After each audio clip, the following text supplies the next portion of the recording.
आप में जो शक्तियां हैं, जो आपको भी पता नहीं है, वो बाहर आ सकती है। कहीं कहीं लोगों में कई प्रकार की एनर्जीज हैं, एक्स्ट्राऑर्डिनरी एनर्जीज हैं। हमें लगता है कि यार ये तो हीरो है, ये तो सुपर हीरो है, लेकिन वही एनर्जीज आप में भी हैं। उसने वो एनर्जीज बाहर निकाली और आप बाहर नहीं निकाल रहे हो। 1983 का वर्ल्ड कप आप में से किसी ने देखा था? कपिल देव भारत के लिए वर्ल्ड कप लेके आए थे। First time India won a major international tournament. बड़ी खुशी थी पूरे देश में। हम लोग, I was in standard 9 at that time. तो मुझे अभी भी पता है कि हम कितने जोर शोर से ये खुशी मना रहे थे, सब बच्चे, youngsters, teenagers. Cricket was a fever in India, and actually it became a more fever in India after Kapil Dev won the World Cup for India. अभी भी वो दृश्य याद है, लॉर्ड्स की गैलरी में कपिल देव लेके खड़े थे। मुंबई में सम्मान हुआ, दिल्ली में सम्मान हुआ, बीसीसीआई ने बड़ा सम्मान किया। लेकिन जो हारने वाली टीम थी वेस्ट इंडीज, उनको लगा कि साला ये बंदर है, वो सिंह को सोता था सिंह, तो झाड़ पे से नीचे उतर के एक चाटा मार के वापस ऊपर चढ़ गया। West Indies was a very powerful team. 1975 की वर्ल्ड कप उन्होंने जीती थी, 1979 की वर्ल्ड कप भी उन्होंने जीती थी, और 83 की वर्ल्ड कप फाइनल में भी आ गए थे। और भारत तो उनके लिए मच्छर था, ऐसे ही क्रश कर डालेंगे। उनका एटीट्यूड बन गया था ओवर कॉन्फिडेंस का। और वेस्ट इंडीज की ये पावरफुल टीम, ये लोग बैलेंस करते थे। क्लाइव लॉयड जो कैप्टन थे, जिन्होंने 20 साल तक क्रिकेट जगत में राज किया, ये मानते थे कि कोई ऑलराउंडर की जरूरत ही नहीं है। 6 बैट्समैन, 4 बॉलर और 1 विकेट कीपर। 6 में से एक भी बैट्समैन को गेंद डालना आता नहीं था, और 4 में से एक भी बॉलर को बैट्समैन बैटिंग करना आता नहीं था। Specialise in your department, that was his strategy, his thinking, but with that he ruled the cricket world for 20 years. हम लोग जानते हैं। तो 1983 के वर्ल्ड कप फाइनल में भी आ गए, इंडिया को 183 में ऑल आउट कर दिया।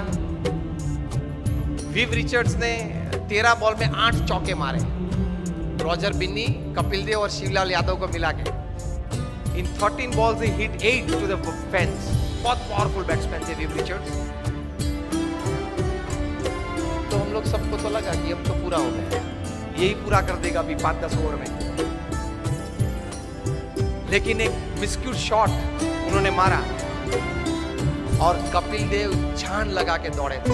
अगर जिसने देखा होगा, अभी भी मैं जब बात कर रहा हूं तो I can see the video in front of me. वहां से अगर कैच ऊपर आता है तो कैच, बॉल देखते देखते अगर पीछे पड़ना तो पीछे दौड़ता है ना फील्डर गेंद को कैच करने के लिए। कपिल देव को लगा कि मैं पीछे दौड़ूंगा तो शायद पहुंच नहीं पाऊंगा, इसलिए घूम गए। बॉल पीछे से आ रहा था और ऐसा दौड़ना, which is very difficult, and that catch made the difference. 139 West Indies got all out. India won the World Cup. So West Indies को तो बहुत अपमान लगा कि ये चूहे सब 11 इकट्ठे होके और सी को हरा गए। Immediately the West Indies Cricket Board contacted BCCI for a full series, 6 Test and 6 One-Day internationals, and they came to India with their all powerful team. उसके पहले तो बी टीम आती थी, भारत में कभी क्लाइव लॉयड, विव रिचर्ड्स आए ही नहीं थे उसके पहले खेलने के लिए। ऑलविन कालीचरण और वे सब आते थे खेलने के लिए, बी टीम। क्लाइव लॉयड अपनी पूरी माइंड के साथ आ गए और 6 वनडे इंटरनेशनल्स भारत को बहुत बुरी तरह से हराए। कहीं कहीं वनडे इंटरनेशनल्स तो 150 रन से हराए। बहुत क्रिटिसिज्म न्यूज़पेपर्स में आई कि अभी 1.5 महीने पहले जो वर्ल्ड चैंपियंस बने, उनकी ये हालत। फिर तो टेस्ट सीरीज चालू हुई। फर्स्ट टेस्ट कानपुर 3.5 दिन में पूरी हो गई। Innings and 250 run defeat to India, और उसमें मेलकम मार्शल ने 12 विकेट ली, 20 में से 12, उसमें से 8 clean bowled, and not a single person could hit a boundary to Malcolm Marshall. उस वक्त में बहुत डेंजरस बॉलर थे। He used to bowl first bowler to cross 90 miles per hour Malcolm martial थे। और जब way right arm round the wicket डालते थे तब वो अंपायर के पीछे ही दौड़ते थे। रनअप चालू करते अंपायर के पीछे दौड़, ताकि बैट्समैन को देखना पड़ता था कि कहां तक वो पहुंचा।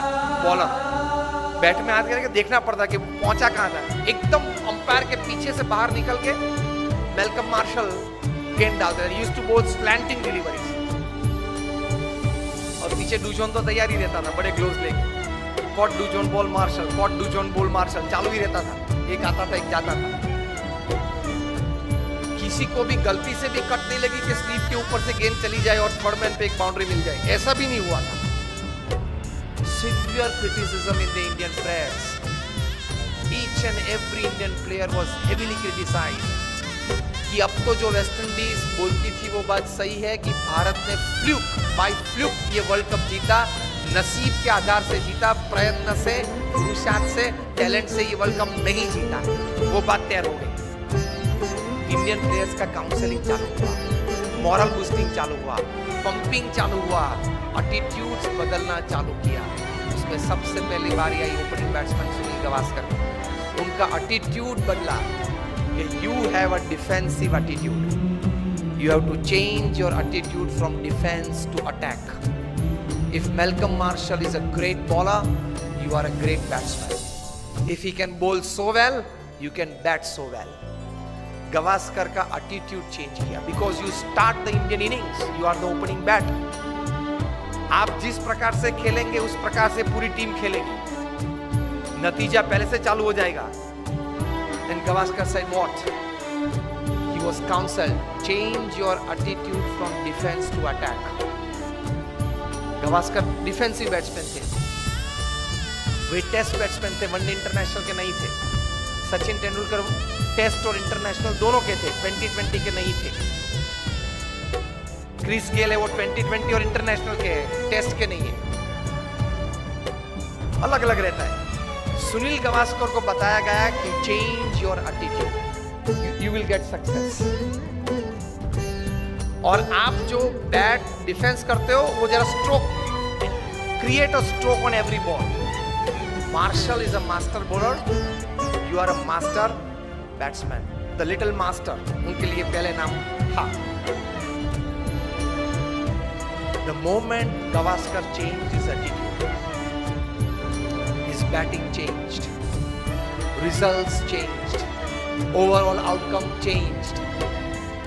6 में से हम लोग 3 टेस्ट मैच तो फिर भी हारे, लेकिन 3 टेस्ट मैच बचा सके वो गावस्कर का एटीट्यूड अटैकिंग हुआ इसलिए। दूसरी टेस्ट थी फिरोज शाह कोटला पे दिल्ली में, West Indies won the toss and sent India into bat. और सब बुकीज ने तो ये सोच रखा था कि 7 या 8 विकेट गिर जाएगी लंच के पहले 150 में। गावस्कर का एटीट्यूड बदल दिया था, उन्होंने भी बदला था। क्या? From defence to attack. Gavaskar attacked Marshall from day 1, from ball 1, और पहले ही ओवर में गावस्कर ने 4 चौके मारे। मार्शल अपनी वेस्ट पे हाथ लगा के बीच खड़े रहे और गावस्कर के सामने देख रहे हैं। Years later, Marshall would write in his autobiography that from Firoz Shah Kotla's innings, I could see a change in Gavaskar's attitude, and that change in attitude brought out the attacking nature in his batting, and that changed the overall outcome of the series. और गावस्कर ने lunch के पहले century बनाई, 107 not out, और final 6th test में चेन्नई पे चेपॉक पे 236 not out in the 4th innings of the test to save test for India. 2 दिन खेले 236 बनाने के लिए, लेकिन बचा दी टेस्ट। वो लिखते हैं इस पुस्तक में, भारत में से अगर ताजमहल चोर के ले जाना है ना तो लेकर सकते हैं, लेकिन गावस्कर का जो स्ट्रेट बैट डिफेंस है उसको तोड़ना बहुत डिफिकल्ट है। एटीट्यूड ये रहना चाहिए। अगर एटीट्यूड सही नहीं रहा तो कितनी भी अच्छी व्यवस्था हो, कितना भी अच्छा मार्गदर्शन हो, फिर भी आप रिजल्ट प्रोड्यूस नहीं कर पाओगे।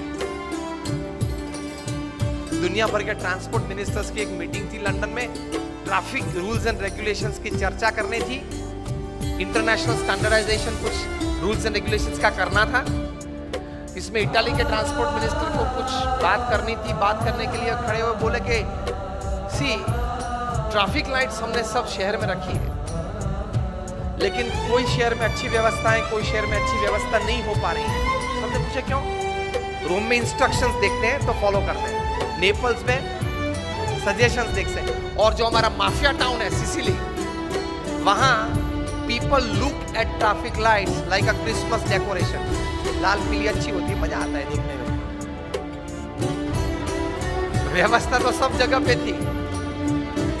रोम में इंस्ट्रक्शंस देखते थे तो अच्छी व्यवस्था थी, नेपल्स में सजेशंस देखते थे तो चलता रहता था, और सिसिली में उसी क्रिसमस लाइट को दिवाली या क्रिसमस का डेकोरेशन देखते थे। लाल पीली अच्छी होती है, मजा आता है देखने में। तो कोई व्यवस्था नहीं थी। व्यवस्थाएं सब एक प्रकार की हैं, रिसोर्सेज सब एक प्रकार के, लेकिन नतीजा रिजल्ट्स पीपल के एटीट्यूड से आते हैं। इतनी ताकत है एटीट्यूड में। व्यवस्थाएं तो थी, लेकिन परिणाम मिलते हैं या नहीं मिलते हैं एटीट्यूड्स पे डिपेंड करते हैं। तो एटीट्यूड्स में ये ताकत है।